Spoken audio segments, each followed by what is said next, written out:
Hi, and welcome to another Monday Mortgage Moment. I know there's been a bit of a gap there, but kids are back in school, life's getting back to some sort of normalcy, and I wanted to get started again on our Monday Mortgage Moments. So, if you were following my page over the weekend, you might have seen an article that I shared that talked about the potential of the government removing the primary tax capital gains exemption on primary residences. So right now, the way the rule works is that if you sell a property, but that property has been your primary residence or your home, you're not subject to pay tax on the increase in value of that property. Whereas if you owned another property like a cottage or a rental property, if you sell that property but you've experienced an increase in value, so therefore you've made a profit, that profit is actually taxable. So one of the things that the article talked about is the fact that with all of the benefits and all of the programs that the government has put in place over the last 6 months to help with the challenges of COVID-19, they need to come up with ways to deal with that deficit that they've incurred. So one of the things that I've heard talked about quite a bit by different financial professionals is the potential that they could remove the exemption on primary residences.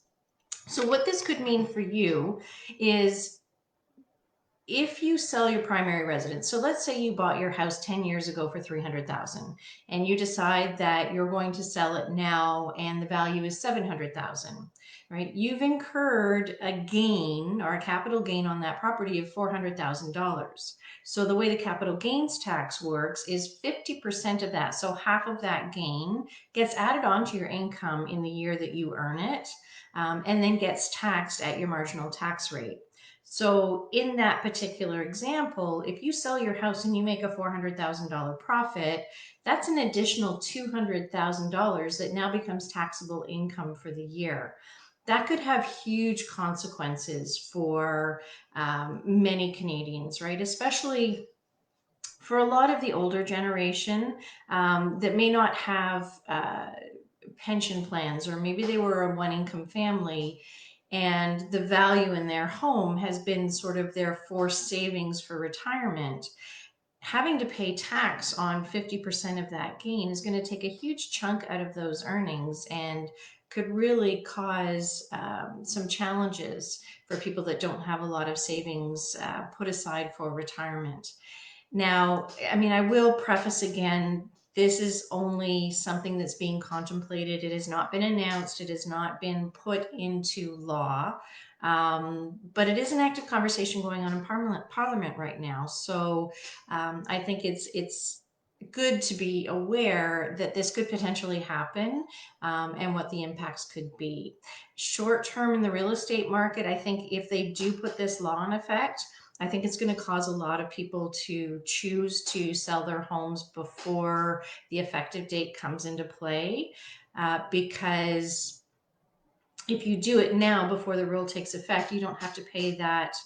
You don't have to pay that tax. So I think a lot of people are going to force sell their homes to realize that value increase and then potentially buy something else. Once they've done that, however, I can see the real estate market really stagnating, which is going to cause future economic issues down the road.